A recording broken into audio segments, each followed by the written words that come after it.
Can you believe I almost married a nurse? That S-what Babylonian fiancé laughed to 200 guests before dumping her for an heiress. So, Emma Sinclair did the unthinkable. She went straight to Dante Russo, a ruthless mafia boss whose name empties rooms. He owes her his life. But Dante doesn't just agree to play her fake boyfriend. He promises to turn her into her ex's absolute worst nightmare. And trust me, the revenge he plans is brilliantly devastating. Picture this, late-night listeners. The wind is howling through Tribeca, carving right through Emma Sinclair's thin coat.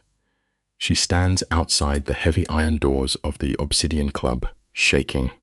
But it is not the November cold shivering in her bones. It is the terrifying weight of a small velvet box in her pocket, and the heavy, dangerous name she is about to say out loud. This place is not for people like you and me. It is a fortress for the untouchable, the kind of money that buys silence and erases mistakes. Stick around with me tonight, because we are going to watch a 27-year-old nurse make the most dangerous gamble of her life. Sometimes, the bravest thing a broken heart can do is walk right into the tiger's den. Let us see if she survives the night. Emma crosses the threshold and the air immediately changes. The Obsidian Club breathes pure, unadulterated power. Italian crystal chandeliers cast long shadows over dark burgundy booths. The men guarding the corners are built like brick walls poured into tailored suits. In the dim amber light, men whisper over drinks that cost more than Emma makes in a brutal week on the hospital floor. Before she can even catch her breath, a woman named Bianca steps into her path. Spine like a steel rod, hair spun from pure platinum, she offers Emma a smile so polite it is practically violent, explaining that this sanctuary is for members only. Her eyes, though, are completely hollow. You know the look. In this life, the most dangerous traps are always set with the sweetest smiles. Emma forces the lump down her throat and anchors her feet to the floor. She tells the hostess she needs to see Dante Russo because she holds something he desperately wants. The icy woman bristles, declaring the boss takes no unexpected guests, but here is where the story shifts. Emma pulls the dark velvet box from her coat. She snaps it open. Resting on the bruised silk is a massive platinum ring, scarred with a solitary letter, an R. For a fraction of a second the hostess loses her breath. Her polished mask shatters. With one trembling finger, she summons a towering enforcer out of the dark. His name is Marco, a man who looks like he breaks bones for sport. He stares at the silver band, slams the box shut, and grunts a warning. When the past knocks, even giants listen. She stands there, counting her own jagged heartbeats to keep from turning and running back into the freezing night. At heartbeat 112, Marco returns. 5 minutes, he tells her. Emma follows the giant into the belly of the club, twisting through blind corners and shadowed corridors built to confuse. Slowly, the heavy bass of the club fades into a suffocating, absolute silence. At the end of the hall stands an oak door as thick as a vault. Marco pushes it open. The room inside is swallowed by darkness, lit only by a massive window framing the cold Manhattan skyline. Sitting behind a sprawling ebony desk is Dante Russo, impossibly still, cut from pure stone. We all have moments where we must face our absolute worst fears to find our strength. Listen closely to this part. Barely visible in the low light is a thin, faded scar tracing Dante's left temple. It is a violent memory Emma knows intimately, though the boss has no idea yet. Without a word, he pushes the velvet box across the polished wood and murmurs that her clock is ticking.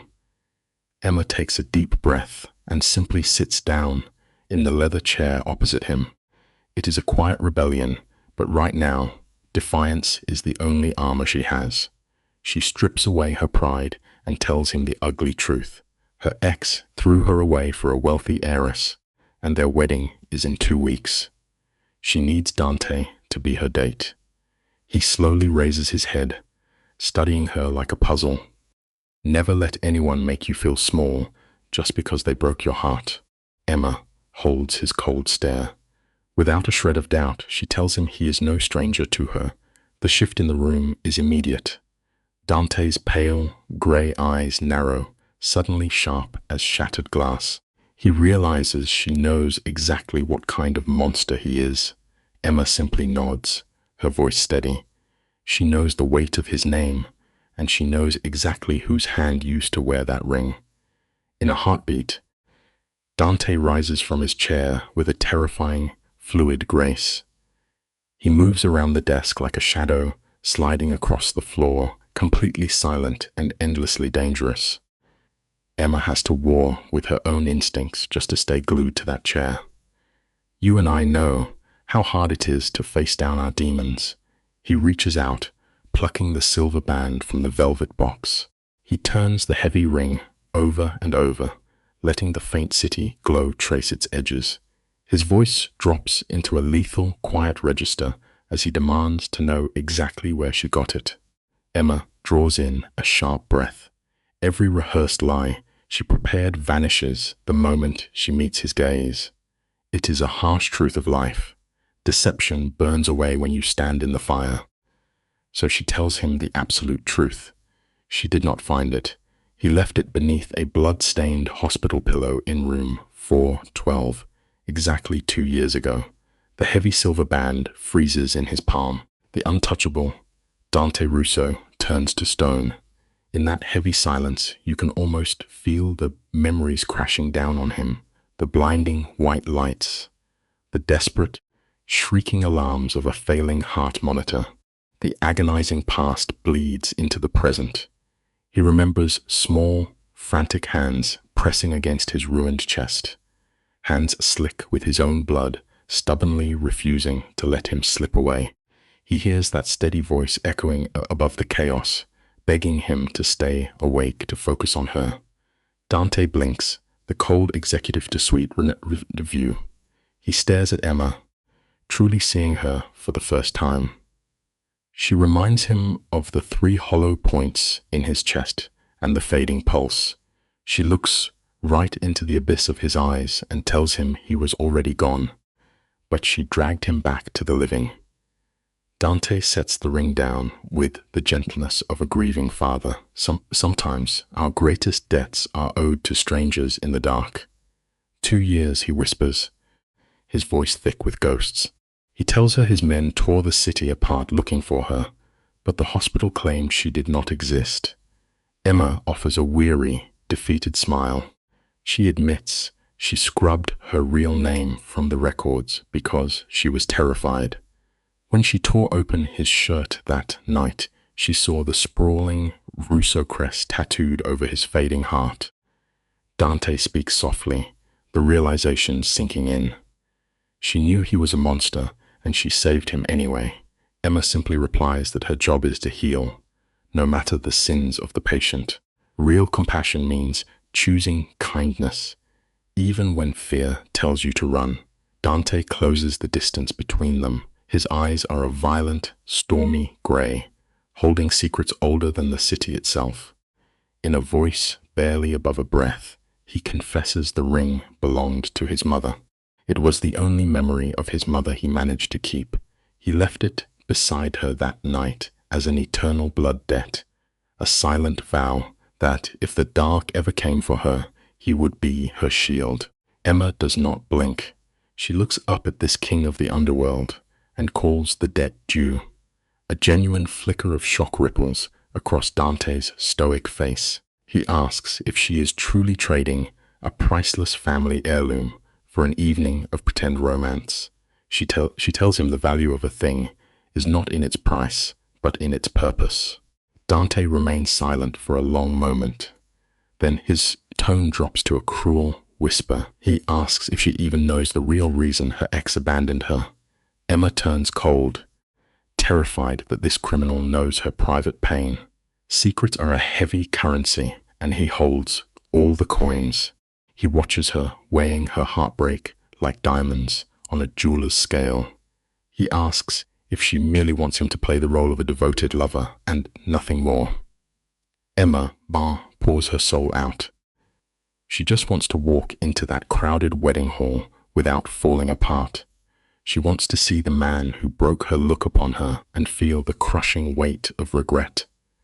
Pain demands an audience, and we have all wanted to make our betrayers ache. Dante goes completely still. When he finally speaks, the terrifying mob boss is replaced by something far more profound. He agrees. He pushes the velvet box back toward her shaking hands. "Keep it," he murmurs. He promises to teach her a lesson much sharper than simple revenge. Emma stares at the silver ring, paralyzed by the door she has just opened. Emma whispers that she does not understand. Dante turns his back to her, gazing out at the ink-black river, carving through the glowing city. He tells her the absolute truth. She gave him his life, and now he owes her one in return. Escorting her to a foolish wedding is a cheap insult to the miracle she performed. Emma asks him what he truly wants from her. As he turns back, the shadows catch the pale scar near his temple. For a fleeting second, the broken, dying man on the table merges with the ruthless titan standing before her. True healing never comes without a sacrifice. Dante lays down his terms. He wants 2 full weeks. She moves into his penthouse. He vows he will not just teach her how to wear a brave mask for a coward. He is going to teach her how to burn his world down. The air in the room goes completely still. "Miss Sinclair," he murmurs, his voice a low rumble, "I am going to teach you how to become unbreakable." He remembers the night he was bleeding out. She was the only one who looked into his fading eyes and told him he was worth saving. You and I both know how rare that is. Never underestimate the power of telling someone they matter. For Dante, nobody ever had. Now, he plans to destroy the lie her ex built to make her feel worthless. Emma stares at the floor, fighting her tears. But then his tone shifts to pure ice. He reminds her the ex is a senator's son. A mafia boss crashing a high society political wedding means triggering a brutal war with the government.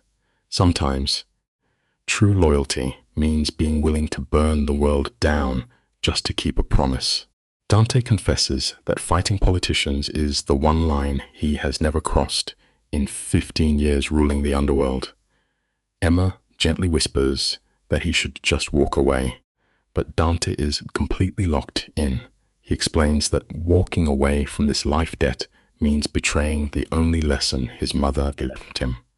For his family, honor comes before everything. Now, he is placing that honor directly in her trembling hands.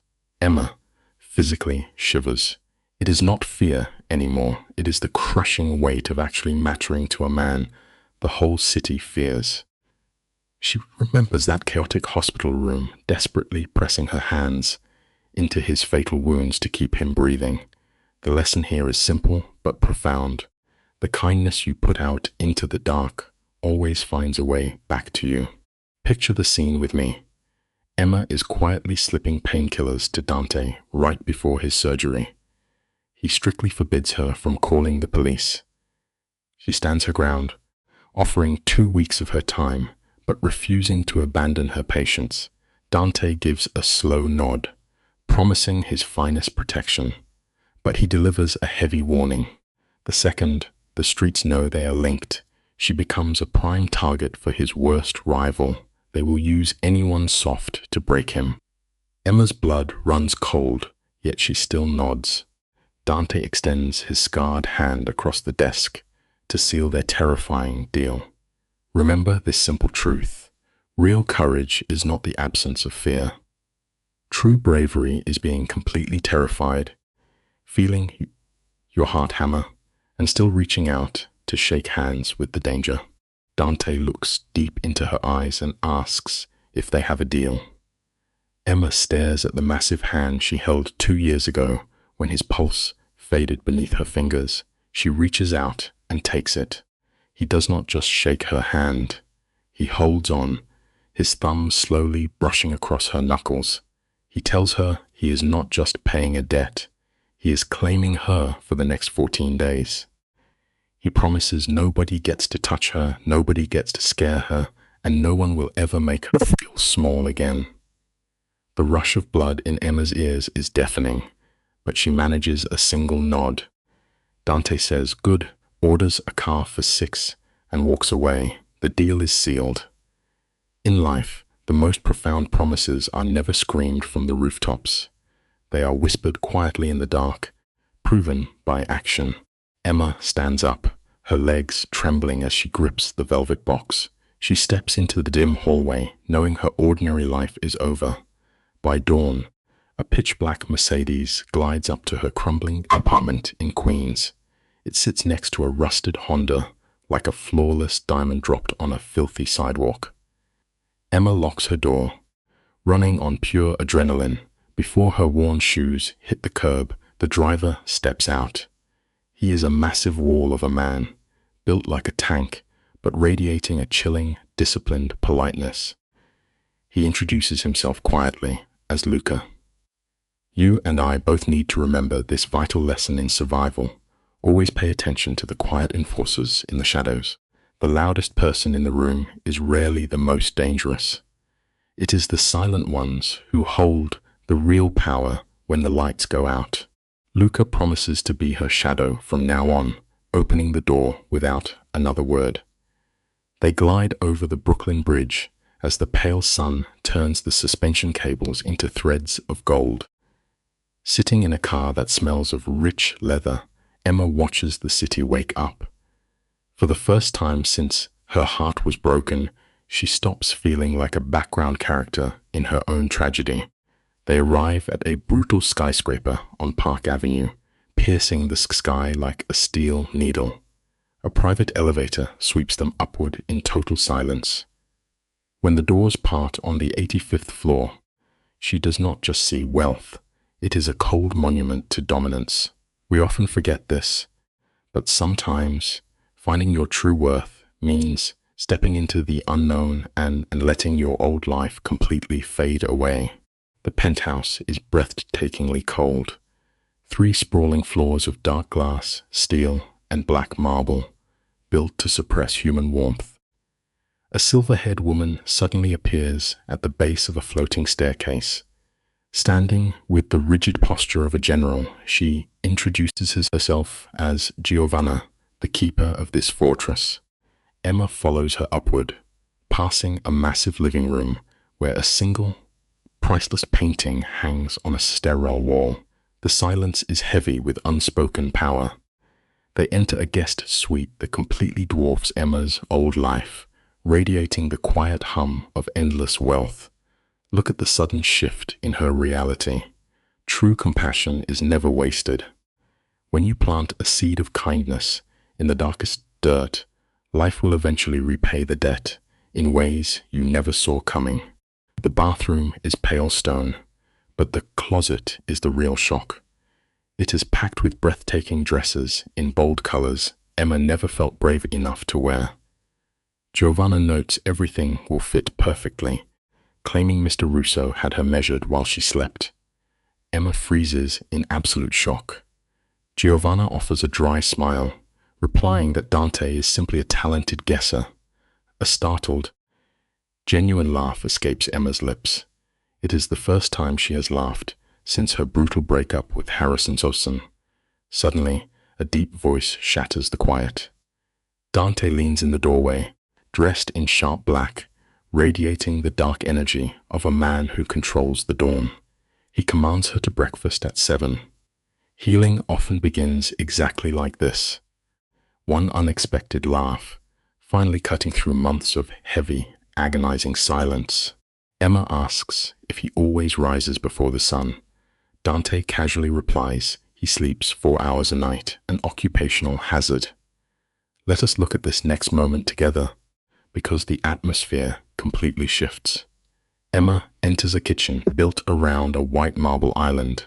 A chef leaves steaming coffee and vanishes. Dante sets his paper down, his dark gaze locking onto her. He demands every detail about Harrison. Emma's hands shake as she explains the hospital romance and the broken engagement. When asked why it ended, the painful truth spills out. Harrison threw her away for political leverage, marrying an heiress just to help his father win an election. It is a brutal reality we all learn eventually. Some people will effortlessly trade years of loyal, beautiful love for a single ounce of hollow power.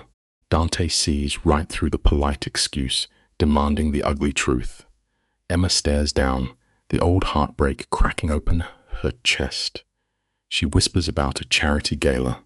Harrison had drank too much. Standing before a crowd of elites, he began laughing at her. Emma's voice breaks. Harrison loudly mocked her, bragging that he dodged a bullet by not marrying a lowly nurse. The most agonizing part? The entire room laughed. Even her own mother forced a laugh out of suffocating shame. Across the counter, Dante's calm grey eyes suddenly darken into a bottomless, violent black. Tearing someone down to elevate yourself is the ultimate cowardice. Never humiliate the person who kept you whole. Karma keeps a very strict ledger, and when collection day arrives, the payback is always merciless. The final insult was the wedding invitation. Harrison mailed her a card reading Emma Sinclair and guest, a cruel joke to keep her beneath him. Hearing this, Dante's hands slam flat against the marble.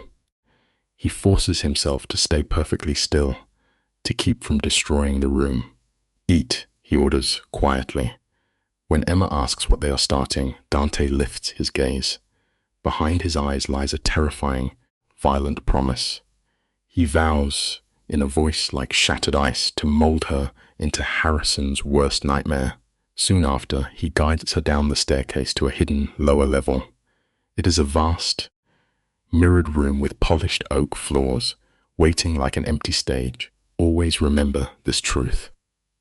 Sometimes, our most powerful reinventions are born directly from the ashes of our deepest humiliations. Tonight, you and I are watching a shattered soul rebuild. Emma stands in a private studio, blending a gritty boxing gym with a polished dance hall. Dante issues one command: walk across the floor. As she steps, the invisible weight of her past crushes her. Her shoulders cave inward. Her eyes lock onto the wood, terrified of being seen. Dante halts her instantly, his voice a low rumble. He tells her she is walking like a ghost, apologizing for her own existence. She wants to fight back, but the denial dies in her throat. He points out her tucked chin, the silent markers of a woman who believes she does not belong. She closes her eyes, swallowing the bitter truth. Never shrink your spirit to make a careless world comfortable. Claiming your own space is the very first step of survival. A cold realization washes over Emma. She has carried this broken posture her entire life. Down sterile hospital corridors, and into every bitter room her arrogant ex ever claimed. Dante steps quietly behind her. She feels his radiating heat, yet he holds back. He murmurs that he will never lay hands on her without permission, asking if he can adjust her stance. She gives a trembling nod. His rough palms settle on her fragile shoulders, firmly pulling them back to open her chest. Then, one calloused finger rests beneath her chin, lifting her gaze a single inch. The air rushes into her lungs. It is a tiny physical shift, but the mental release is staggering. She is finally learning to carry her own weight in the room. True healing begins with the simple courage to stand tall and look the world directly in the eye. The silence in the studio stretches out, thick with unspoken grief. Dante leans in a fraction, his warm breath brushing the fragile skin at the back of her neck. His deep voice drops to a rough whisper, striking straight through her panic. He tells her that this body belongs entirely to her, and never to the cruel men who spent years trying to shrink her down. Her pulse hammers wildly against her throat, a frantic rhythm of fear and newly awakened hope. For the first time, the crushing chains of her past begin to fracture. She closes her eyes, letting his quiet, dangerous strength anchor her drifting soul. No matter how deeply you have been scarred by others, your spirit remains your own private sanctuary, waiting patiently for you to finally take back the iron keys. 3 long hours bleed away, leaving Emma exhausted. Every muscle aches, but Dante refuses to let her break. He paces the floor like a restless shadow, offering a harsh truth. He tells her to slow her pace, because a queen makes the world wait. He demands that if someone stares, she must lock eyes until they look away first. By noon, the session ends. Emma collapses onto the floor, drinking a glass of juice like a dying wanderer. She finally asks the heavy question tearing at her mind. Why is a feared underworld boss wasting his time on a ruined nurse when he could easily settle his life debt with cash? Dante sits across from her, stretching his long legs, his dark eyes unbothered. The most profound debts we owe in this brief life are the ones that paper currency can never truly satisfy. For a fleeting second, the cold mask of the crime boss slips, revealing the wounded man beneath. Dante confesses a dark truth. He woke at 4 in the morning to find her asleep by his bed, and he almost ended her life right then. Her knowledge made her a fatal liability. A violent shiver rips through Emma as death brushes her memory, but his deep voice softens. He mentions the rushed medical note she left behind. The final line had pierced his iron armor. Please live, somebody is waiting for you to come home. Emma nervously dismisses it, whispering that she writes that for every single patient. Dante leans forward, the silent sorrow in his eyes heavy enough to drown in. I am not every patient, he murmurs quietly. True empathy is a blinding light that can easily disarm the most dangerous monsters hiding in the dark. Stick with me here, because this is where grief becomes power. Emma is entirely orphaned in this cold city. Her parents are buried, and she has no one to call when the night gets too dark. Without warning, Dante gently covers her trembling fingers. He confesses that he left his heavy signet ring with her for one specific reason, so she could call him home when she needed saving. By the 3rd day, his sprawling penthouse becomes a psychological battlefield. Dante transforms the elegant dining room into a maze of fine crystal and silver forks she cannot decipher. A severe, unknown older woman sits across the long table, waiting to strike. Remember this quiet truth as we move forward. The fierce family you choose to build out of the ruins is often much stronger than the fragile bloodline you lost along the way. Enter Senora Castellano, a regal woman with woven silver hair.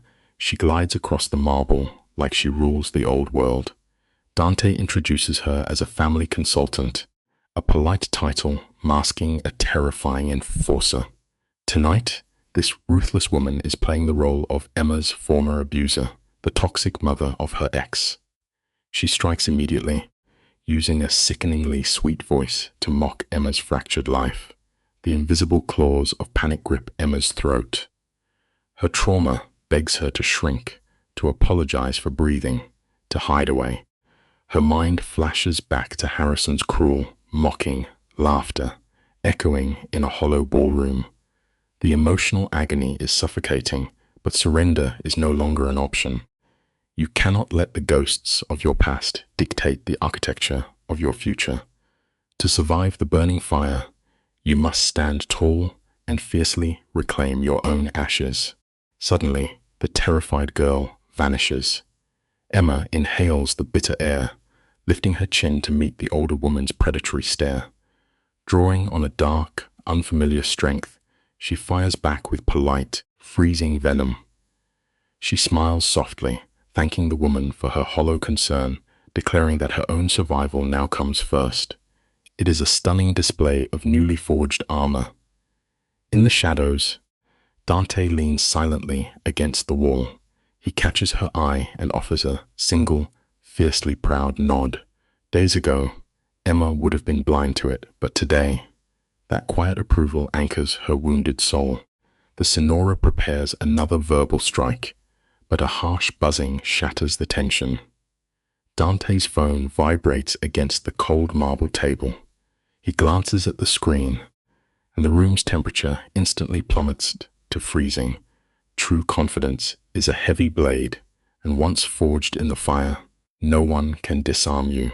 Dante does not just react. He shifts instantly into the terrifying stillness of an apex predator. He steps onto the windy terrace, his broad silhouette blocking the glowing city skyline. The heavy glass door remains cracked.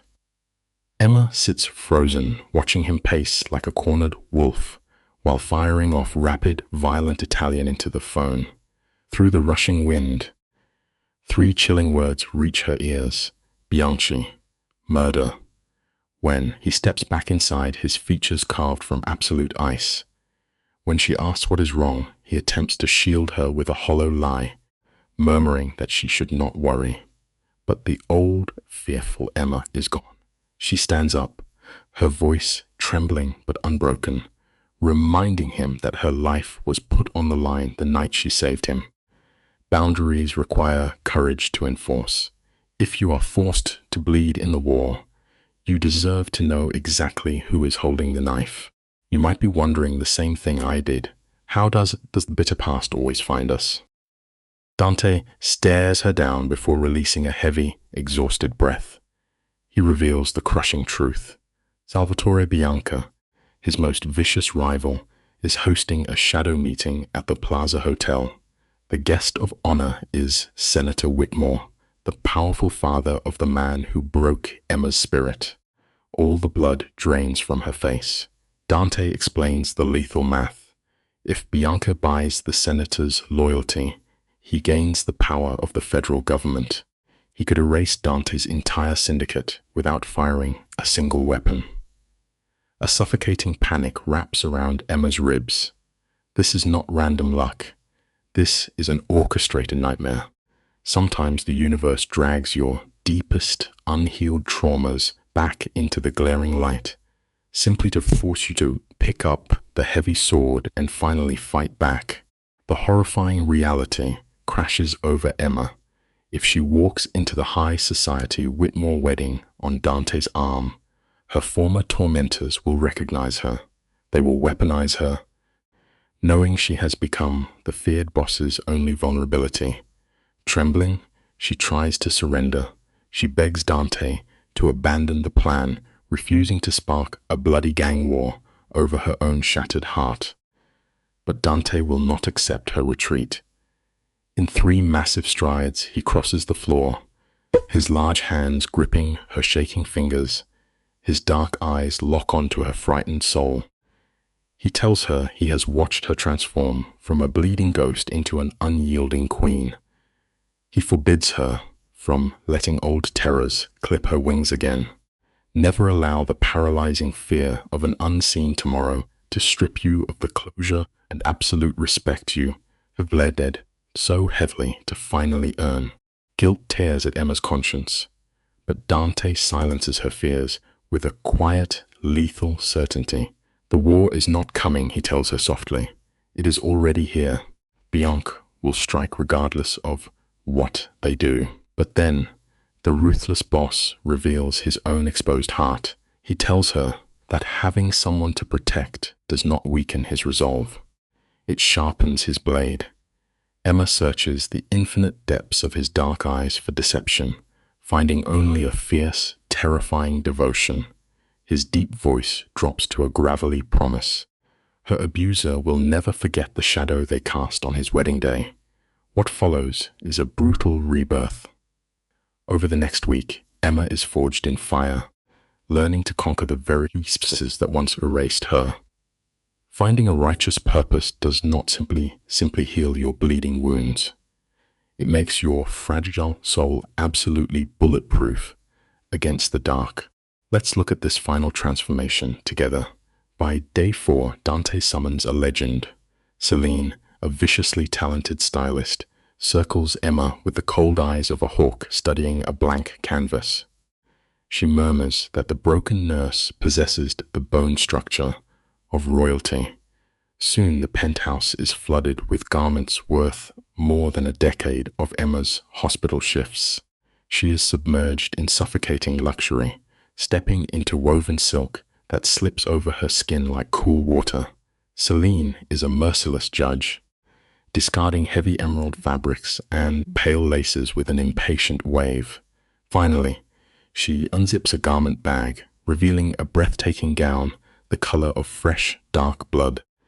Do not let anyone convince you that rebuilding your exterior is a shallow act. When your spirit is battered, choosing to wear the right armor is the very thing that changes the tide of the war.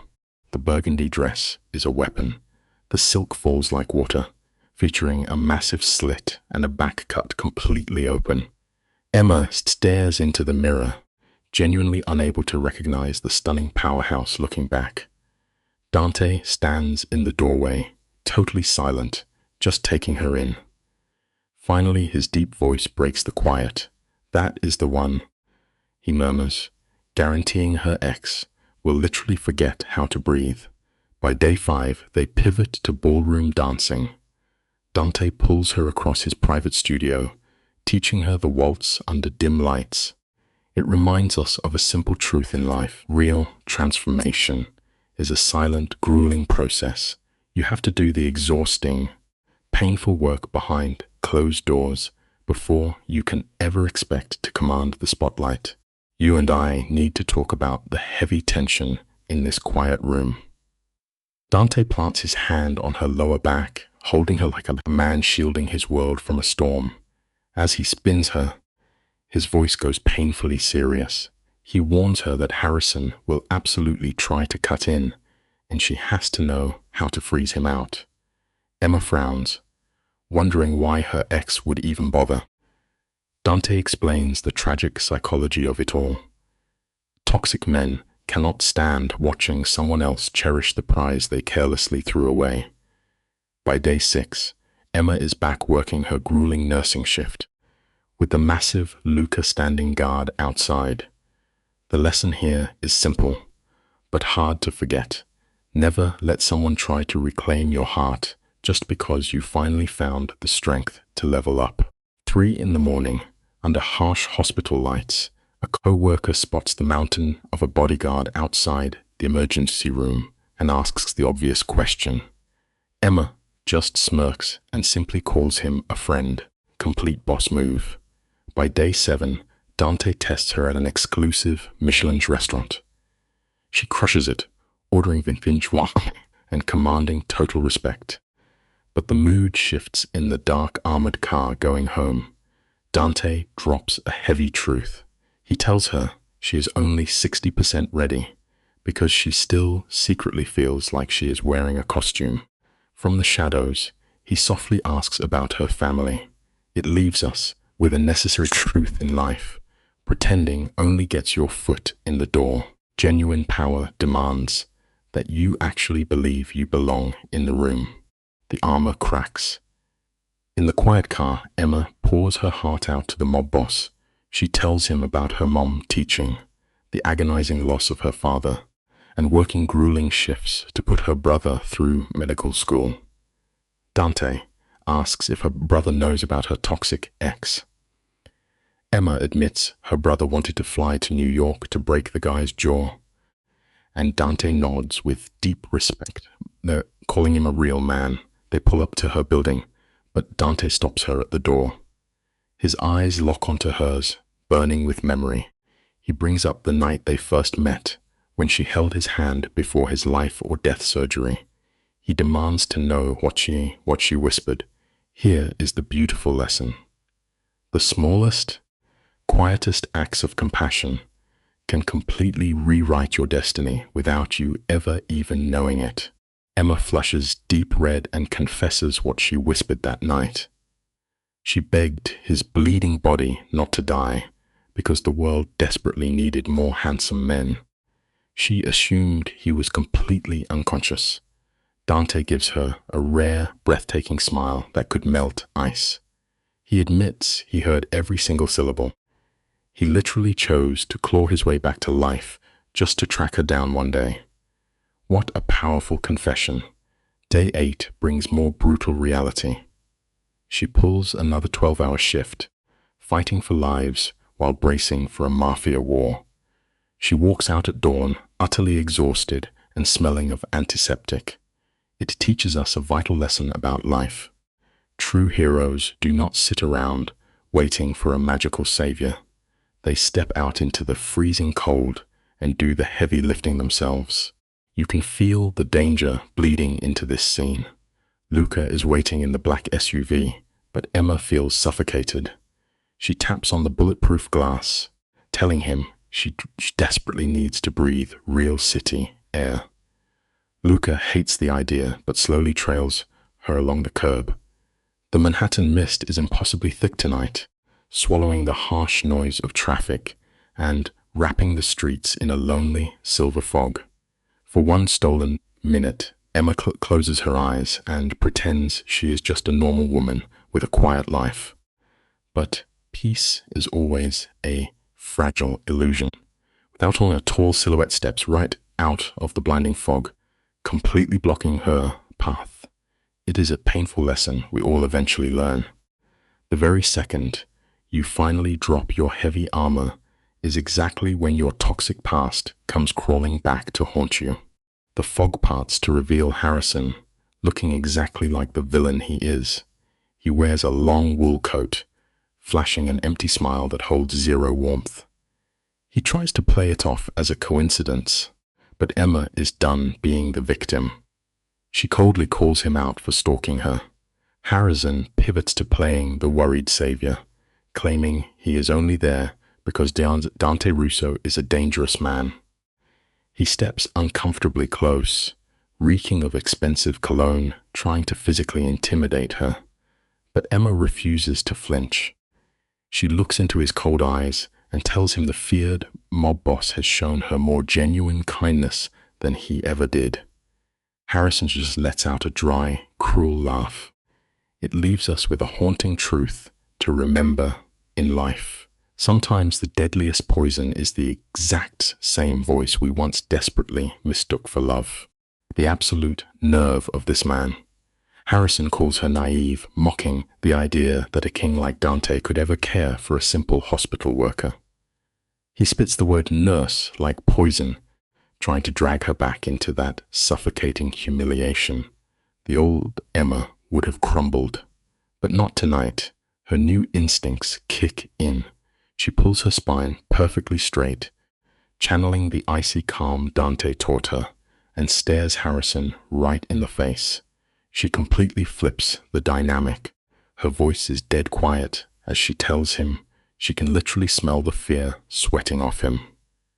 Why is he creeping in the fog when he already has his wealthy new bride and a promised Senate seat? It teaches us something profound. The very moment you finally recognize your own worth, the toxic ghosts of your past instantly lose all their power to break you. She dismantles him right there in the mist. She asks why he is creeping around at dawn just to watch her. Harrison flinches. Emma realizes he is spiraling because the woman he threw away is now protected by a man he is entirely too terrified to cross. She delivers the crushing blow, stating that respect from a real man means far more than the fake love of a little boy. Harrison snaps and violently grabs her arm. Before she can even blink, Luca materializes from the fog like a ghost. His hand is already inside his coat, fingers wrapped around cold steel. He softly orders Harrison to step back. The coward instantly retreats, pathetically screaming about his father being a United States senator. The lesson is brilliantly clear. Loud titles and daddy's money mean absolutely nothing when standing face to face with real, quiet consequence. Luca just smirks, his voice dead flat, telling Harrison he could not care less who his father is. Harrison shoots Emma a venomous glare, warning her not to attend his wedding on Dante's arm. Before cowardly melting into the fog, the ride to the penthouse is totally silent. Emma is trembling. When the elevator opens, Dante is waiting in the dark foyer. He looks lethal, his jaw tight enough to shatter glass. He watched the street cameras, and his rage over Harrison grabbing her is terrifying. Emma tries to play it tough, but Dante coldly declares Harrison just made the biggest mistake of his life. He pulls his phone, barking rapid Italian, ordering his men to dig up every dark secret on the Whitmore and Bianchi families. It shows us exactly what devotion looks like. True protection is never about making empty promises. It is about swift, absolute action. The pieces fall into place, and the reality is deeply chilling. Dante realizes a weak man like Harrison would never act this bold without serious Mafia backing. The rival Bianchi family is clearly pulling his strings. Dante warns Emma that this shiny upcoming wedding is actually a perfectly designed, deadly trap. That night, the Obsidian Club goes into total lockdown. The music dies, the public is pushed out, and they gather in a secret back room bathed in moody amber light. Marco and Luca are waiting. But the biggest plot twist: Signora Castellano is sitting calmly at the table. Emma realizes this sweet etiquette teacher is actually a ruthless mastermind who has been organizing mafia operations for 40 years. She is the family's true strategist. It serves as a brilliant reminder of a timeless truth. Never, ever underestimate the quiet, unassuming people sitting in the room. Stick with me, because the tension in this room is completely suffocating. A new guy sits at the table named Enzo, wearing wire glasses and radiating cold, calculating energy. Dante introduces him as the head of intelligence. Enzo does not even blink at Emma. He just slams a stack of surveillance photos onto the heavy wood, announcing they tracked a highly secret meeting. And right there in the grainy images, the rival boss Bianchi, the corrupt senator, and the worst ex ever, Harrison.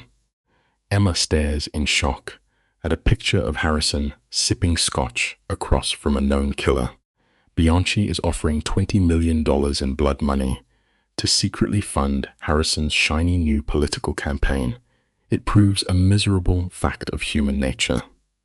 Blind, unchecked ambition will always push a desperately weak man to sell his soul to the absolute highest bidder.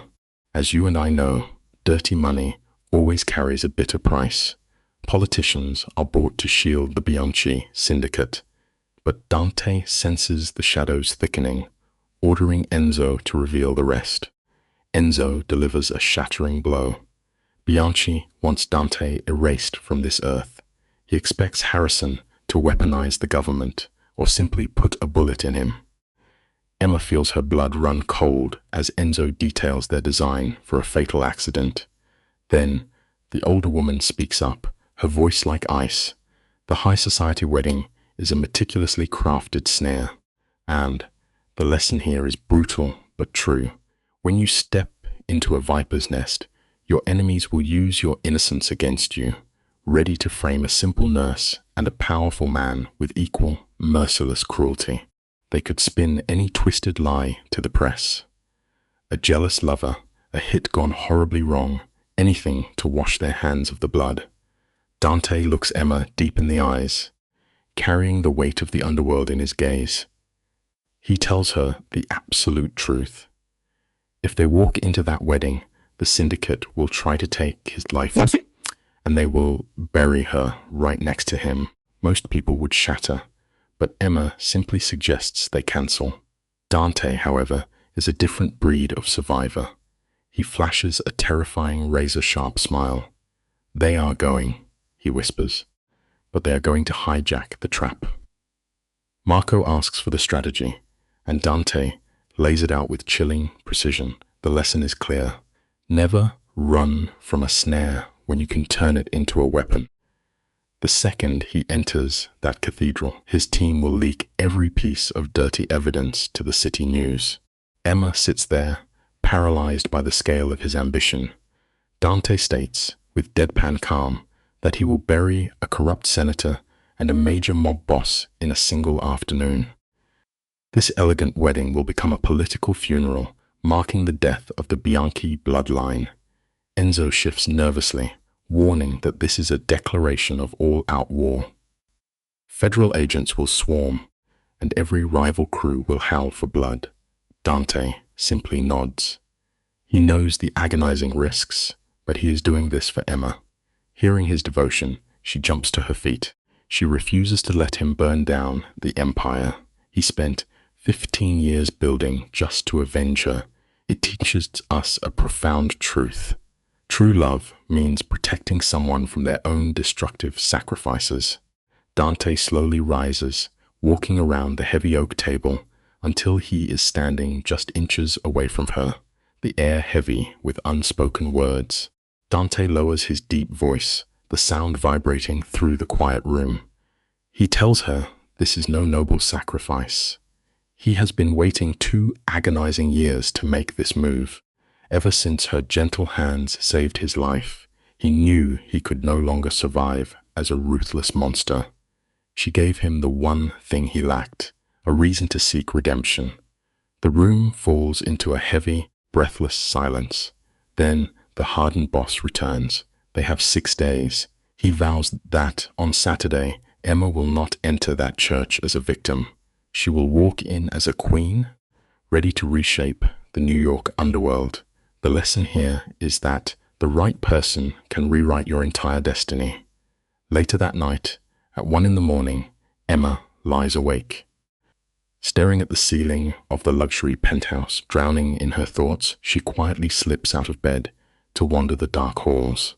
The living room is swallowed by shadows, illuminated only by the restless skyline of Manhattan. Out on the freezing terrace, she spots Dante leaning against the iron railing. His suit is gone, replaced by a white shirt with rolled-up sleeves.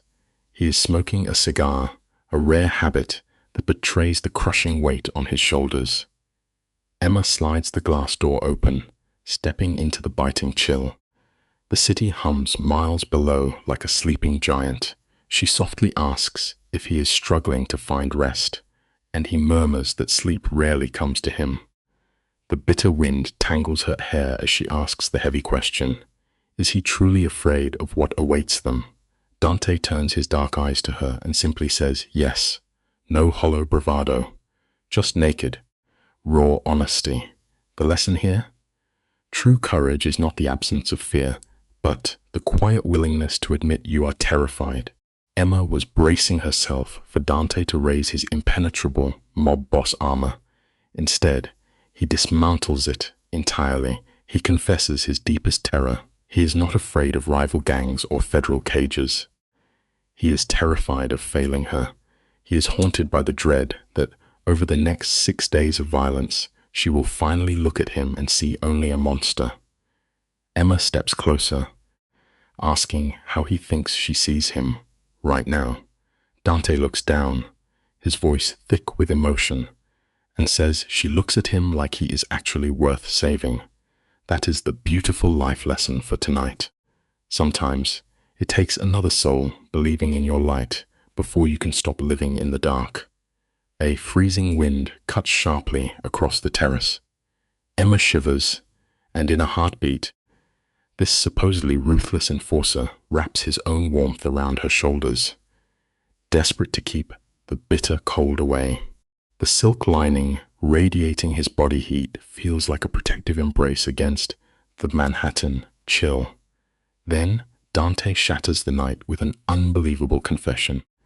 You and I need to really look at the weight of this moment. 2 years ago, when he was just a broken ghost waking up in that hospital, he saw Emma before anyone else knew he was alive. She was holding his hand, begging him to stay because the world had already lost too many good souls. Emma stammers, trying to deny the memory, but Dante remembers every single tearful syllable. When she left the room, he hid his mother's ring beneath her chair cushion. He wanted to leave a fragment of his soul with the angel who saved him. The lesson here? The quiet sacrifices we leave behind for others are the very things that end up saving us. He knew that ring would be her ultimate lifeline. Just picture the raw emotion bleeding into this midnight scene.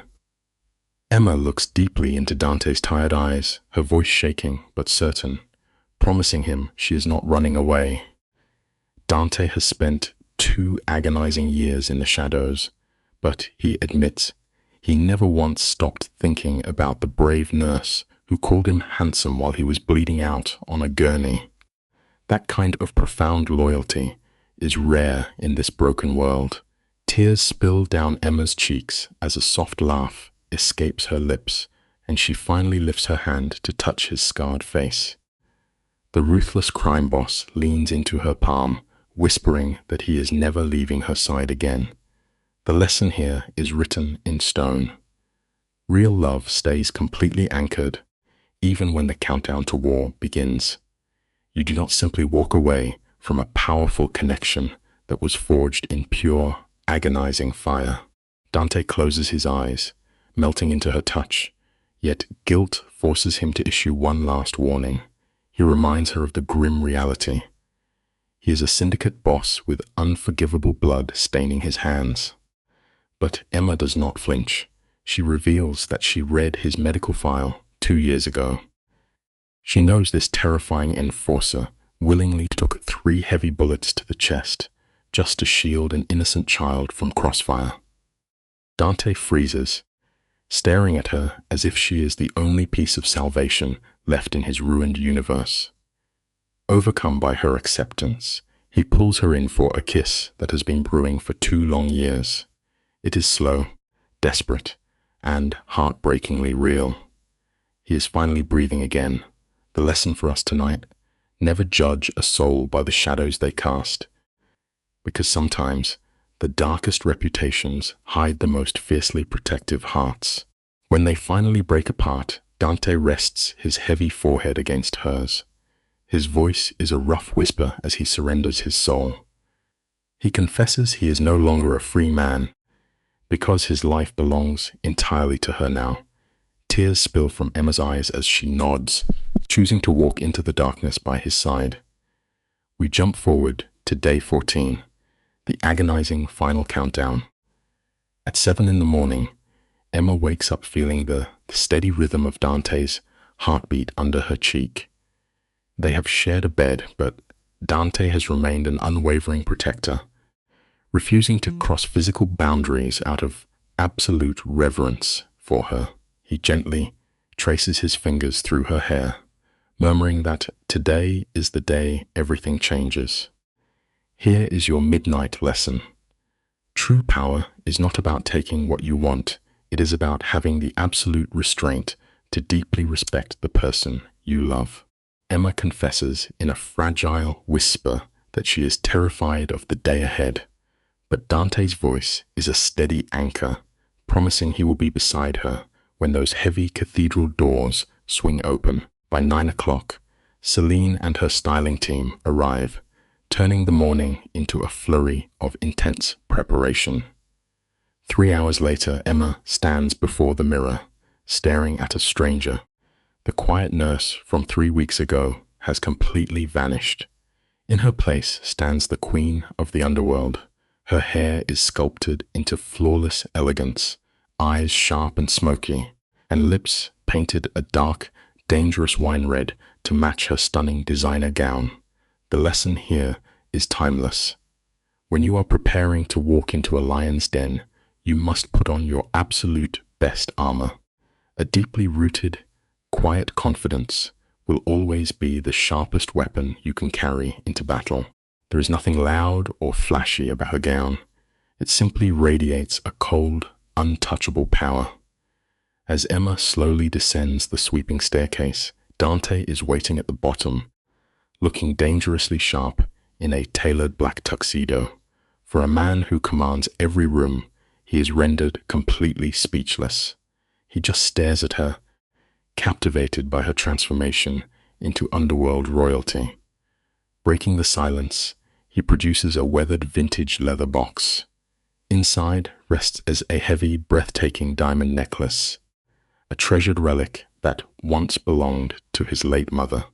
He whispers that she must wear it today, marking her official entry into his dangerous, blood-stained world. The life lesson here is deeply symbolic. When you step up to face the wolves, you must carry the heavy legacy of the people who truly love you, wearing their memory as an unbreakable shield. Dante gently fastens the heavy diamond chain around her neck. His rough fingers slowly trace the line of her spine before he steps back to admire his queen. The loyal house manager waits by the doors, scanning Emma's powerful silhouette before giving a slow, respectful nod. Her final words echo through the quiet foyer. Remember, you are not attending a wedding today. You are marching into war. The gravity of that statement hangs heavy in the air. Together, they slide into a black luxury sedan, cutting through the dense city traffic like a razor blade. Dante quietly reviews the final strokes of his master plan. His men have already primed the explosive dossier for the major news networks. The devastating truth drops at exactly 3 o'clock. The final lesson? Never declare war on your worst demons unless your strategy is flawlessly executed and completely without mercy. The snare is pulled tight. Federal agents idle in unmarked cars 2 blocks from the cathedral, while hungry reporters wait to rip a corrupt senator to pieces. Even that slippery fixer heading for the airport will find Dante's men on the tarmac. Nobody breathes on this island today without Dante saying so. He stares out the tinted glass at the city that chewed Emma up, his voice a low rumble. He tells her the man who broke her is finally hers. Listen to me, late-night riders. We are going to watch this play out together. Emma just grips his hand, whispering she only wants her ex to see the ghost of the woman he threw away. The truth of the night? The sharpest revenge is simply outgrowing the ones who could never see your real worth. Dante traces the back of her hand, a silent promise that it is already over. The heavy black car crawls to a stop at the cathedral steps. Outside, the night is alive with a frantic crowd. It is the social event of the season, and the press can smell blood in the water. Dante steps out into the cold air, a man carved from absolute power, and guides Emma right into a storm of blinding flashes. They scream his name, begging to know why the city's most feared phantom is attending a politician's wedding. He gives them nothing, just a chilling smile as he offers Emma his arm. Take a note here, friends. A true king never wastes his breath explaining his moves to the street. In a world full of noise, total silence is the loudest sound of all. They begin the slow ascent up those ancient stone steps, and Emma is a vision of cold, heartbreaking confidence. She moves exactly the way Dante taught her in those quiet, desperate hours. Chin up, shoulders back, eyes fixed straight ahead, completely blind to the frantic flashing lights. She glides upward like she owns the very concrete beneath her feet. Suddenly, a voice from the mob rips through the static, screaming her name, realizing the discarded girl is now walking arm in arm with the untouchable Dante Russo. Emma barely reacts, just the faintest curve of her lips. The match is struck. The lesson of the night is simple. Keep your chin raised, because the moment you finally realize your own worth, the world has to step aside. The heavy arched doors close behind them, sealing them in a cathedral that smells of melting wax, expensive incense, and old money. In an instant, The low hum of 200 wealthy guests drops to a heavy silence. Every face turns toward the entrance. Stay close to the radio tonight because this is where the illusion shatters. Up near the altar, the corrupt senator freezes mid-laugh. You can practically see the life drain out of his face as his eyes lock onto Dante. His wife is so stunned her glass tips, spilling champagne all over her pearls, and she does not even blink. At the altar, the boy who broke Emma stands there clueless. Life is funny that way. Karma never knocks on the front door. It simply kicks it off the hinges. Harrison finally shifts his gaze to the back of the church. The absolute second he sees Emma, the man stops breathing. His shoulders lock up, his hands fall limp. The bride is nowhere to be seen, yet a cold sweat is already pooling at his collar. Dante guides Emma down the velvet runner, his every step deliberate, bringing her right to the 5th row. It is a calculated strike. Close enough to haunt Harrison for the entire ceremony, but far enough back to maintain their cold superiority. They take their seats like a king and queen returning from exile. An elderly socialite next to them is trembling, whispering her name in total disbelief. Never forget this truth. Sometimes, walking into a room as a healed person is enough to break the one who ruined you. Emma turns to the shaking woman with a perfectly sweet smile, casually adding that the terrifying man sitting beside her is simply her date. The woman swallows hard, totally speechless. The heavy groan of the church organ echoes, and the bride finally appears. Victoria looks flawless in heavy silk, but her eyes are vacant. She walks like a woman marrying a bank vault. Halfway down the aisle, she catches sight of Emma sitting with the city's worst nightmare. Victoria stumbles, her expensive heel catching on the velvet carpet. Dante offers her a single, chilling nod of his head. She turns as pale as a ghost. The sad truth of it all?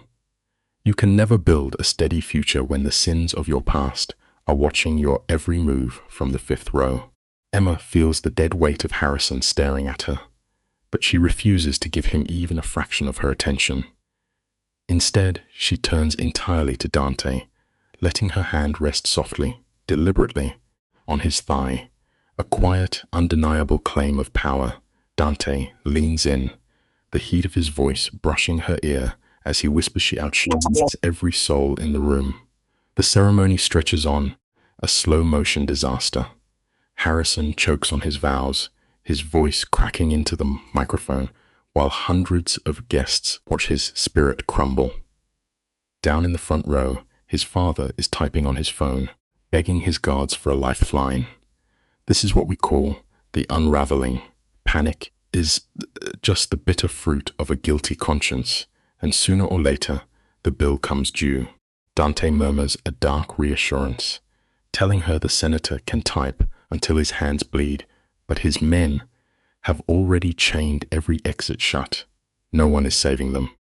The priest finally declares the miserable couple married. Their kiss is hollow, a sheer performance for the cameras. The newlyweds begin their march back down the aisle, but at the 5th row, Harrison hits the brakes. He abandons his bride entirely.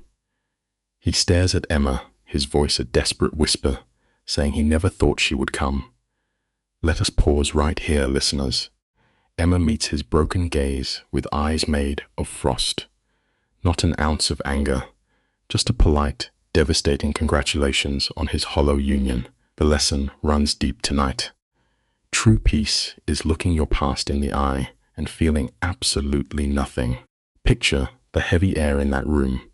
Victoria is hissing through her teeth, begging him to walk, but Harrison is trapped in a tragic trance, demanding a word with Emma. A fatal error. Dante slowly rises from the wooden pew. The motion is so calm, yet so laced with danger that the church falls dead silent. He looms over the broken groom, his deep voice cutting through the cold air. He tells him his new bride is waiting, and he has no right to speak to his future wife. The collective gasp from the crowd echoes off the stone walls. Harrison turns to ash while Victoria pulls his dead weight away. It is a harsh midnight truth. Throw something precious out in the cold, and a stronger man will claim it. Emma just sits there, completely stunned by the sheer weight of his protection. The scene shifts to a ballroom bleeding with obscene wealth. Chandeliers hang like glass cages over a towering wall of white roses, spelling out the names of a doomed couple. The heavy brass doors swing wide. Emma and Dante enter not as guests, but as conquerors, stepping onto a fresh battlefield. The jazz music seems to fade. Every diamond-draped neck turns in their direction. Some eyes are wide with raw terror, while others drink in the bitter drama. Whispers spread like a virus across the polished floors. The grandfather clock ticks heavily toward 2:45. The air feels suffocating. Just remember, you can throw a fortune at a dying romance, but cold cash will never buy you peace when the devil is on your guest list. The final countdown to ruin has begun. 15 minutes left until the illusion shatters across every screen in the city. Dante slips a phone from his pocket, sends a single word to his man in the shadows, and slides it back. Smooth, lethal. Right on cue, Senator Whitmore slithers over to their table. He wears that hollow smile of a career politician, but the sweat on his brow betrays his deep panic. He acts shocked to see the crime boss. Dante meets him with a smile so cold it could freeze the blood in his veins. He tells the old man directly that he only came for Emma, the treasure his foolish son left in the dirt. The politician's face flushes with pure humiliation. Power is just a fragile mask, friends. Sooner or later, those buried skeletons will claw their way to the surface and demand their heavy toll. Whitmore stammers, trying to laugh away the tension, but Dante cuts him off with quiet violence. Then he drops the match.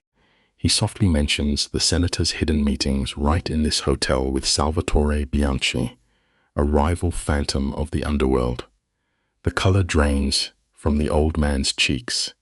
He tries to deny it, his voice shaking, but Dante simply tilts his head, asking why he is trembling if his conscience is clean. Devastating. The exact second, the clock strikes 3. Every phone in the massive ballroom erupts at once.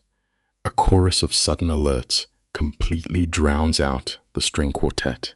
A woman cries out in shock, demanding someone turn on the screens. Listen to me tonight. Every dirty secret has a ticking clock, and the darkest lies always surrender to the light. Over by the marble bar, a silent screen had been looping the arrivals. Without warning, a blood-red news banner slashes across the glass. A total unmasking. The anchor announces the senator's deep ties to a violent crime ring. Surveillance photos flash on the screen, showing Golden Boy Harrison shaking hands with a known killer. The anchor's grim voice cuts over the frozen guests, detailing a $20 million bribe paid for political blood. A flawless execution of a corrupt dynasty. Stick with me. We are watching an empire burn to ash. If you build your life on a foundation of rot and dirty money, the floor will always fall out from under you. The Whitmore legacy is dying live on air, bleeding out in front of the very society they desperately wanted to impress. Listen to the heavy, suffocating quiet of a lie finally breaking. Patricia's screams shatter it, first raw, jagged denial. Harrison is scrambling across the polished floor, begging his father for answers, while the senator just stares at Dante. You can see the exact second the older man's world crumbles. Dante doesn't even blink. He just taps a screen, and suddenly, Harrison's own voice echoes through the hall, begging a mob boss for a hit in exchange for cash. 200 camera lenses capture a golden boy dropping to his knees, utterly broken. We all have to remember, this simple truth. Friends, the dark company you keep in the shadows will always drag you down when the lights come on. Don't sit at the devil's table if you aren't ready to pay the ultimate price. Of course, the reckoning doesn't stop there. The grand oak doors swing wide and federal agents march in, their navy jackets cutting through the sea of expensive silk.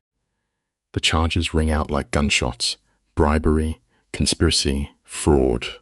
Absolute chaos takes over the room. Victoria collapses, her $100,000 gown pooling around her on the floor, black tears ruining her flawless face. Her dream wedding has dissolved into a nightmare. Through the madness, Dante places a gentle hand on Emma's back, guiding her toward the exit. Their work is done. Harrison feels the cold bite of steel cuffs on his wrists, forced to watch the one pure thing he ever had walk away forever. It goes to show that chasing hollow status instead of genuine affection leaves you entirely alone. The debt always comes due. Harrison is frantic now, his voice cracking as he screams that he loves her.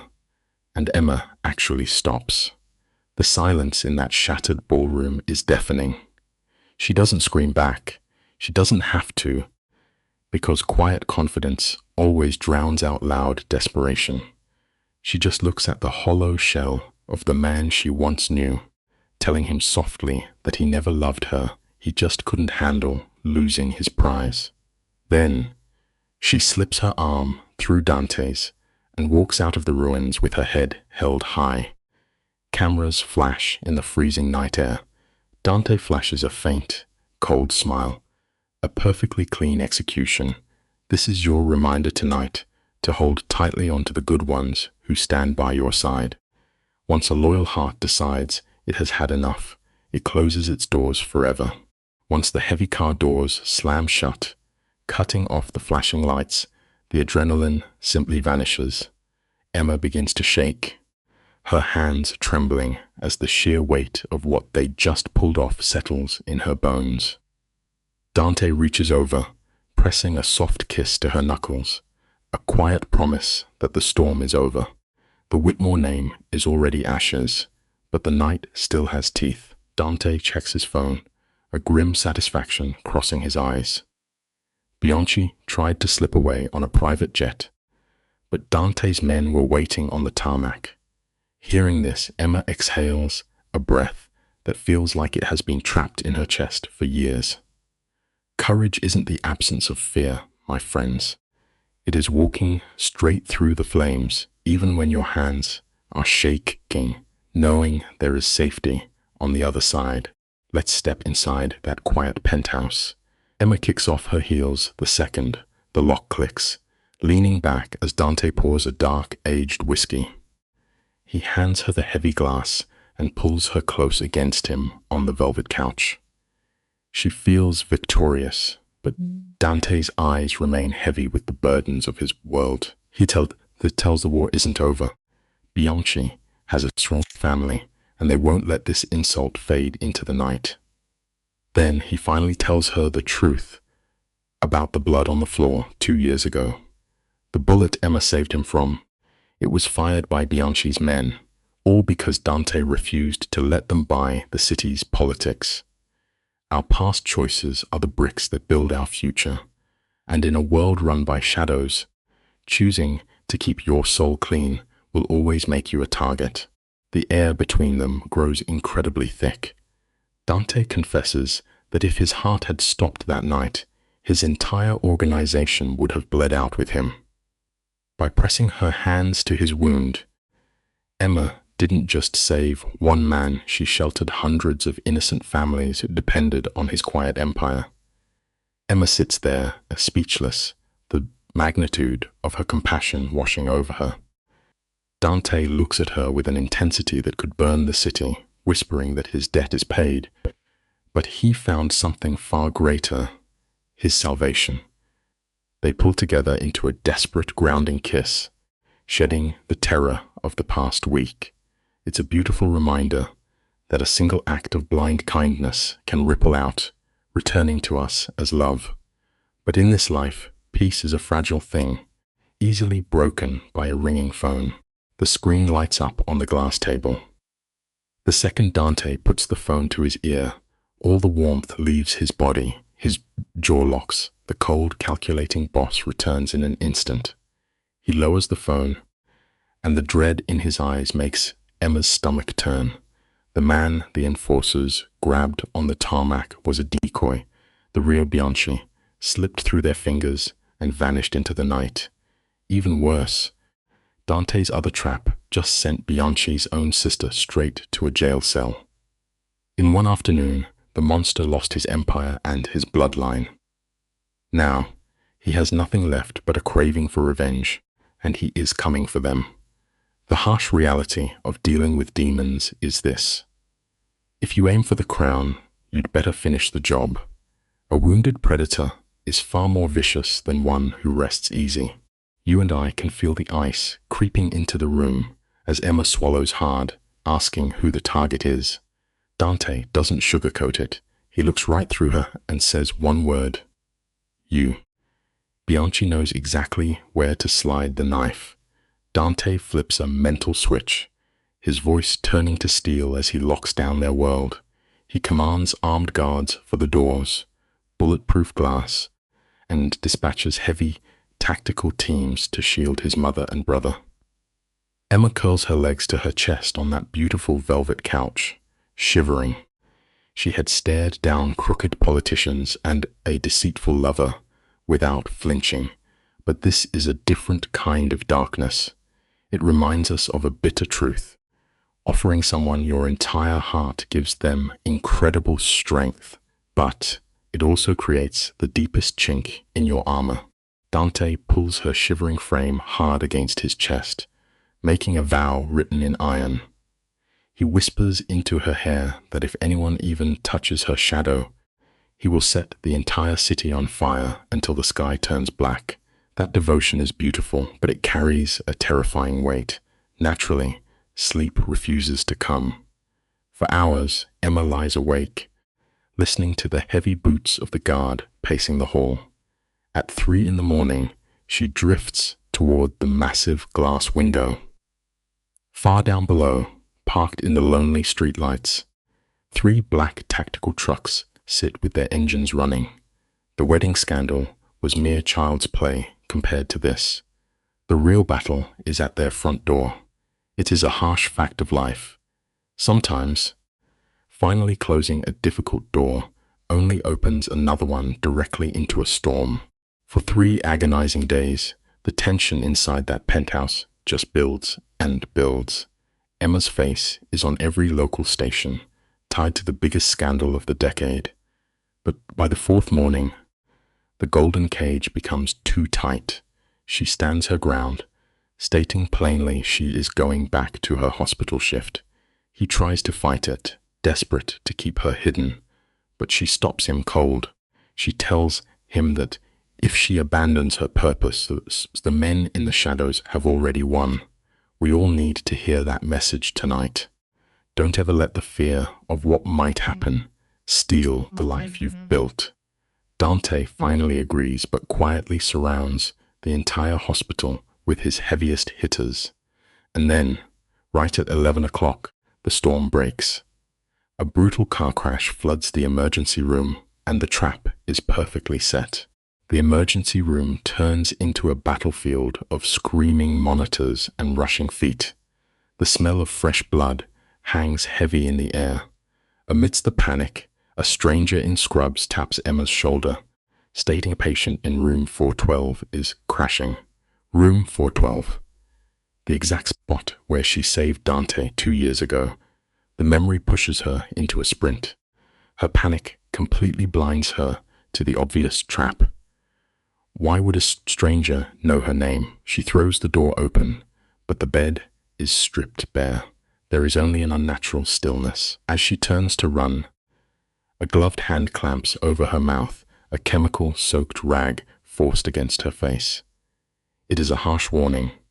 Our deepest loyalties are often the very strings our enemies pull to drag us into the dark.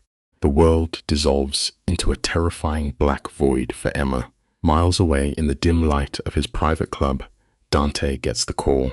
Luca, a man made of stone, sounds entirely unglued as he confesses they lost her. Dante collapses into his leather chair, the air completely knocked out of his lungs. Then the screen flashes with an unknown number. When he answers, the voice on the other end is smooth and sickeningly calm. It is Bianchi, the ghost himself. Dante's voice drops to a deadly, gravelly warning, promising a slow death if a single hair on her head is harmed. But Bianchi just chuckles a slow, hollow sound. He whispers that he already has her, and she looks absolutely stunning. Keep this lesson close, my friends. True evil never raises its voice. It speaks softly from the shadows. The line crackles in the dead of night, carrying Bianchi's venomous laugh. He mocks the beautiful tragedy of it, all the sweet nurse who saved Dante's life, now a pawn in a dirty game. The terms are absolute. A warehouse in Red Hook, 4 a.m. alone. If Dante ghosts him, Emma becomes a taped horror show. Dante's blood runs cold. He orders Marco to rally the heavy hitters, ignoring Marco's desperate warning that this is a suicide run. The truth is, love often blinds us to the traps laid right at our feet. Just as the argument peaks, heavy oak doors swing wide. 2 a.m. and Sonora Castellano steps into the dim light. Wrapped in a black coat, she looks every inch the Mafia queen, a mother who has spent her entire agonizing existence preparing for this exact brutal war. Let us look at this piece by piece, shall we? The Sonora S voice is ice when she tells her son to think like a king, not a tragic lover. If Emma dies, Dante survives to burn the world in revenge. If Dante falls, 200 families are left to the wolves. It is a terrifying burden, teaching us that true leadership sometimes demands the absolute coldest choices. But Dante only remembers Emma holding him while he bled. He refuses to abandon her. Still, he is no fool. Within an hour, they draw up a massive tactical nightmare. 30 armed ghosts will swallow that warehouse whole. Dante and Marco will walk straight through the front doors as bait. Meanwhile, Enzo is in the shadows on another line, quietly feeding the address to the FBI to spring a trap no one will see coming. As it happens, the feds have been chasing Bianchi for months, and this is their golden ticket to cage him. By 3:30 in the morning, silent black vehicles slide through the empty Brooklyn streets. Miles away, Emma opens her eyes to a waking nightmare. One sickly yellow bulb hangs in a hollow concrete tomb. Her hands are bound tight to cold metal, her mouth sealed. An iron door groans open, and Salvatore Bianchi steps into the light. He has the grey hair of a father, but the burning coal eyes of a demon.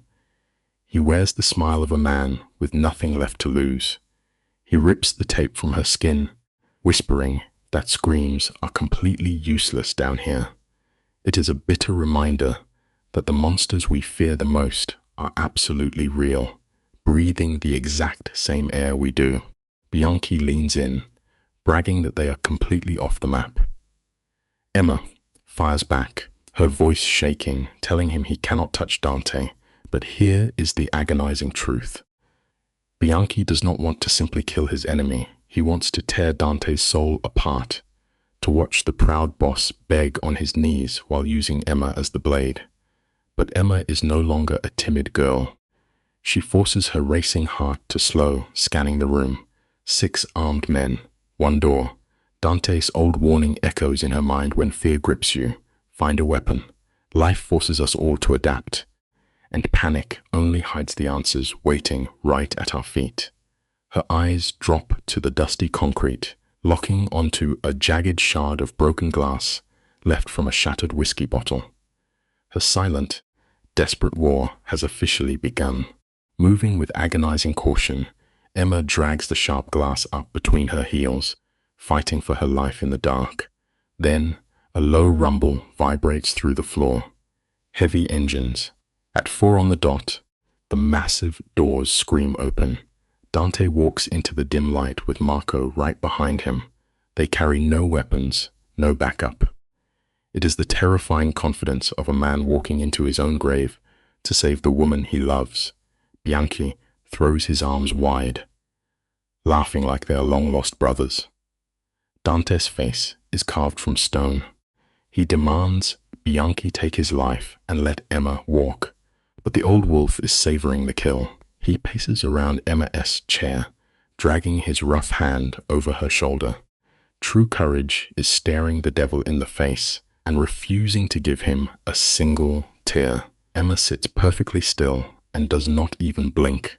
The fake warmth drops and Bianchi completely shatters. He screams with pure hatred, raging about how Dante burned his empire to the ground in a single day. He presses the cold steel of his pistol right against Emma's temple, daring Dante to choose who dies first. But Dante does not flinch. His voice is a freezing whisper as he tells Bianchi to look out the window. The old man peeks out and his smile fades. The building is drowning in headlights from dozens of Russo soldiers. Still, Bianchi sneers, bragging he can end them both before a single man breaches the door. Arrogance is always a fatal flaw. Dante just nods slowly. He tells him that might be true, but asks him to look at the ceiling. Bianchi glances up, and his blood turns to ice. Two glowing red lasers are resting dead center on his chest. Stick with me, because this is where everything turns upside down. Those red dots belong to federal snipers perched high in the rafters. Dante casually mentions that the feds own the building now, offering him 5 seconds to surrender. But a cornered beast will always bite. Bianchi completely loses his mind. He roars and starts blindly firing at Dante. Dante and Marco dive behind rusted steel crates as bullets chew up the floor around them. A heartbeat later, the guards open fire, and the warehouse erupts into an agonizing symphony of muzzle flashes and shattered concrete. Russo soldiers start smashing through the walls to return fire. Yet, in this absolute storm of violence, every single eye is off Emma. She frantically saws that jagged glass into her plastic restraints until they finally, mercifully, snap apart. Emma throws herself sideways, slamming hard against the freezing concrete. She scrambles behind a shattered wooden pallet. Through the blinding crossfire, Dante catches a glimpse of her and screams her name, begging her to crawl to him. It is only 10 meters, but she must drag herself through pure hell. Bullets crack the air inches above her spine, showering her in dust and splinters. Sometimes, surviving means crawling through the darkest dirt. Halfway there, spots a shadow moving. One of Bianchi's men is creeping behind a container, raising a rifle squarely at Dante's blind spot. Dante has zero clue. Emma's instincts take over. She launches her entire body at the man, tackling his ribs just as he pulls the trigger. The lethal shot ricochets loudly off a steel beam, missing Dante entirely. The heavy weapon clatters to the floor. The mobster lunges for it, but desperation makes Emma faster. She is a nurse whose hands were trained to stitch wounds, not create them. But when someone we love is on the edge of death, a primal survival instinct wakes up inside us. Her hands do not even shake. She scoops up the cold metal, awkwardly jams the stock into her shoulder, and pulls the trigger. The brutal recoil nearly knocks her down, but the shot rips through the hitter's shoulder. He crumbles instantly. A second later, Dante is there. He scoops her up, dragging her behind the crates. His face is pale with absolute terror as he asks what she just did. Emma just buries her face deep in his coat, gasping for air, and whispers the only truth that matters. "I saved your life. Come with me, because we are finally at the breaking point." Dante lets out a fractured, agonizing laugh, pressing his forehead against hers. But the devil is not done yet. Out in the open, Bianchi spots them and loses his mind. He screams Dante's name, raises his pistol, and aims directly at Emma. Without a single thought, Dante throws his own body over hers to shield her. That is the true measure of devotion, offering your life so another can breathe. But the fatal shot never comes. A massive sniper round from the ceiling tears right through Bianchi's shoulder. His arm goes limp, his gun drops, and he falls to his knees, howling in agony. Suddenly, federal agents swarm every door, flooding the room with blinding lights. The remaining crew surrenders, and Bianchi is dragged away in handcuffs into the cold night. With the shadow of death lifted, Dante slides down the crate, pulling Emma to the freezing concrete. He crushes her against his chest so fiercely she can feel his heart hammering. He frantically checks her for bullet grazes, but she is lost in shock, whispering that she actually shot a human being. Dante gently catches her face. He softly reminds her that she was their shield, and the man will survive. You and I have probably both felt completely paralyzed by fear, but Emma's courage proves we are always much stronger than our darkest moments. They sit there, holding each other tight amidst the broken glass and lingering gun smoke until the agents finally lead them out. Outside, a golden sunrise washes over the broken city skyline. The terrifying nightmare has finally ended. I want you to picture this final scene with me. The smoke over the river has faded, and the deafening echo of gunfire is replaced by the calming rhythm of Atlantic waves. Dante got Emma away from the blood-stained streets of Manhattan, moving her to a massive family estate in the Hamptons. Miles of empty coast, just a weathered stone mansion wrapped in ivy. Here, Emma is finally resting peacefully, sleeping soundly through the night. Meanwhile, Dante makes the ultimate sacrifice for love. He officially steps down as the ruling boss of the syndicate, handing his violent, bloody crown to Marco. It is a profound truth we all must face. Sometimes, the only way to truly win the game of life is knowing exactly when to walk away from the table, all to protect the souls who actually matter most. Let us be entirely clear about the New World Order. Dante remains the invisible hand, the making those heavy empire-shifting moves from the shadows. But the blood and the late-night chaos, that burden belongs to Marco now. And watching the fallout for their enemies is a stark study in absolute ruin. Salvatore Bianca is staring down 25 years of federal time, his entire legacy turning to ash. Senator Whitmore found his corruption dragged into the blinding light of an impeachment trial. Harrison III is looking at 15 to 20 years for conspiracy, while Victoria fled the country to hide in London. It is a simple, inescapable truth of this life. The poison you pour into the world will always find its way back to your own cup. Now, you and I both know Emma was never meant to be a bird locked in a gilded cage. She walked right back into the fire, but traded the grueling night shifts to become a charge nurse under the daylight at Mount Sinai Hospital. But here is the quiet brilliance of her new life. She just launched a non-profit, funded by a ghost $5 million, routed through a hidden Russo shell company. Tonight, the wars are paused. She sits on the porch in the Hamptons, swallowed up by one of Dante's oversized sweaters, the warmth of a teacup grounding her in the moment. Dante sits close, his boots resting on the wooden rail. She looks at the man who burns down cities, softly confesses she never believed she could feel this kind of safety again. Dante stares out at the black ocean, his voice dropping into a heavy, fractured truth. He admits that power is a relentless sickness, a drug that gets right into your marrow, but it was never worth the agonizing risk of losing her. He spent too many nights terrified of a phone call he could not survive. Emma leans into his warmth, unraveling a secret of her own. She whispers that her brother Tyler has finally let go of his rage. She told him the truth that Dante was the invisible benefactor who quietly paid his entire medical school tuition. Dante turns his head, genuinely unsettled that she saw through his shadow play. Emma offers a soft, knowing laugh. A nurse learns to read the charts. You can never hide your heart from a woman who truly pays attention. They sit there, wrapped in the heavy, rhythmic breathing of the tide, letting the silence carry the weight of their scars. Then the air shifts. Dante looks at her with a hollow, desperate honesty.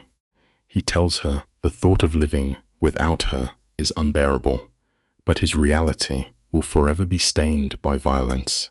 They will always need armored cars and watchers in the dark, dodging nightmares ordinary people never see.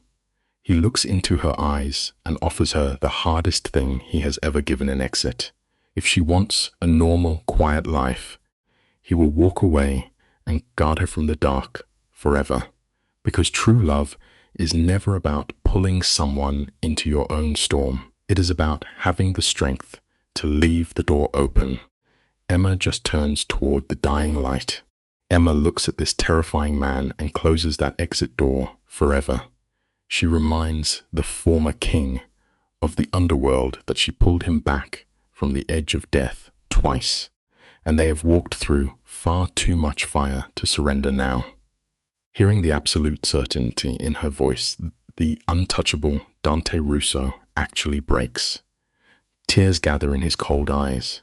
He reaches into his coat and pulls out a sleek black box. Inside rests his mother's platinum ring, completely reborn, with a staggering 3-carat diamond at its heart. His voice trembles as he asks if she will finally be his. Emma cannot speak. The tears fall freely as she nods, and he slips the ring onto her finger. He had been burying it as the desperate hope since the very first night she saved him. Their kiss under the fading Atlantic sun becomes the quietly most devastating revenge against a world that tried to bury them.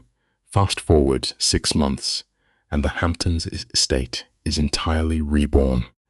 We are talking rows of white linen, the soft glow of hurricane lamps, and a garden bleeding beautifully into the sand. But here is the profound irony. For a man who ruled a billionaire mafia empire, the guest list stops at exactly 50. Not a single reporter, not one corrupt politician. The only underworld soldiers present are those who proved their loyalty with their own blood. Everything is hidden away from greedy eyes. They finally get to keep a peep, a sacred moment just for themselves, a quiet reminder that the ultimate wealth in this life is simply having absolute peace.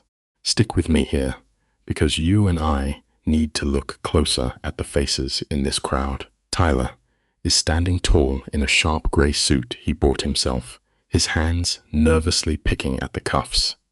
Emma's mother, Margaret, is already weeping into a handkerchief before the first note of music even plays.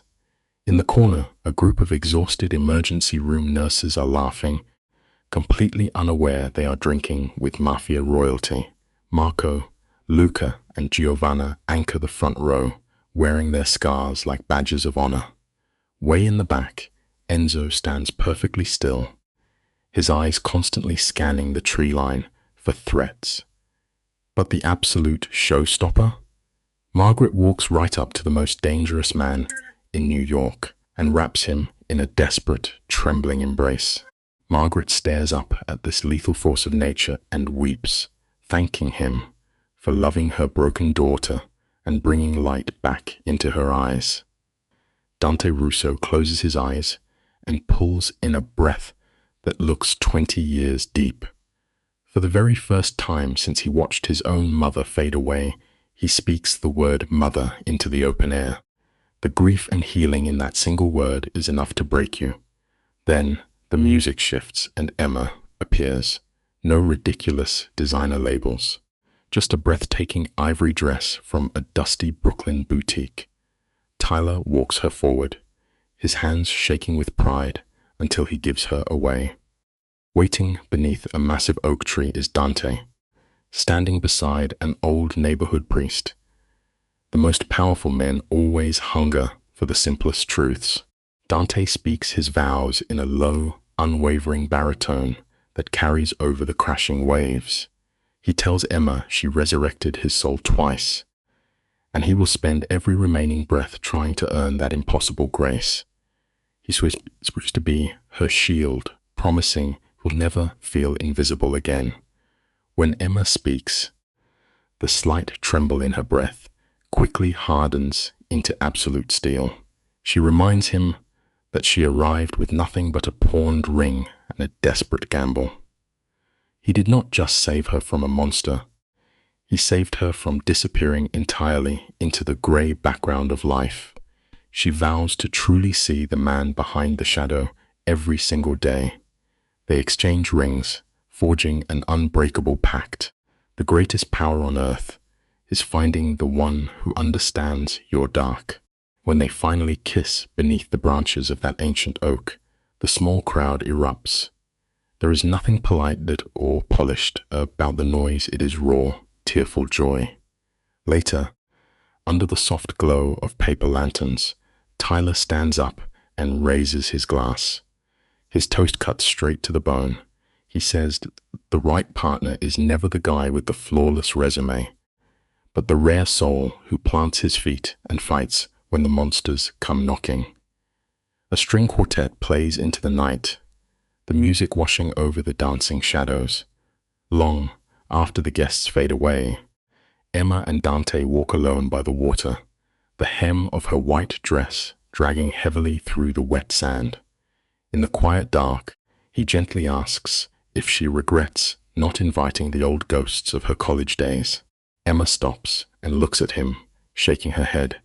She tells him that every single soul who truly matters was sitting in those chairs. That is a lesson we all need to carry. The moment you figure out what your heart actually needs, you stop bleeding your energy for people who never valued you. Looking up at the cold stars, Dante whispers a fragile truth. He wants children, but he refuses to let them inherit the bloody underworld that almost consumed him. He wants to teach them that the world is incredibly cruel, but when the storm hits, family is an unbreakable fortress. Then, a small smile breaks his serious face. He promises to teach them to always respect nurses, considering their mother dragged their father out of the grave twice. Emma simply laughs, resting her tired head against his shoulder, while the black waves continuously break against the shore. Listen to me, my friends. If you and I are on the same frequency tonight, and this story of blood and healing struck a nerve, do me a favor and subscribe, drop a like, and send this into the void for someone who needs a reminder about what real loyalty looks like. Emma Sinclair is no tragic victim waiting for a night. She is living proof that the quiet ones, the ghosts walking past us every day, carry enough inner fire to burn down the darkness. Never write someone off because they are silent. Wisdom is learning to recognize the sheer, staggering value in someone else long before they ever see it in the mirror. That is the beautiful, painful core of it all. This was never a fairy tale about a dark king saving a helpless girl. It is the raw, brutal proof that authentic love does not just pull you from the wreckage. It hands you the sword to reclaim your own destiny. Now, I want you to talk to me. Did Emma's painful climb resonate with your own scars? Have you ever sat at rock bottom, completely unseen by the world, only to find the quiet rage to stand back up? Has someone ever looked at your ruins and seen a palace? Leave your echoes in the comments. We are a family out here in the late night, and your survival story might be exactly what keeps someone else breathing. I wish you profound peace and quiet joy. Thank you for walking through the dark with me.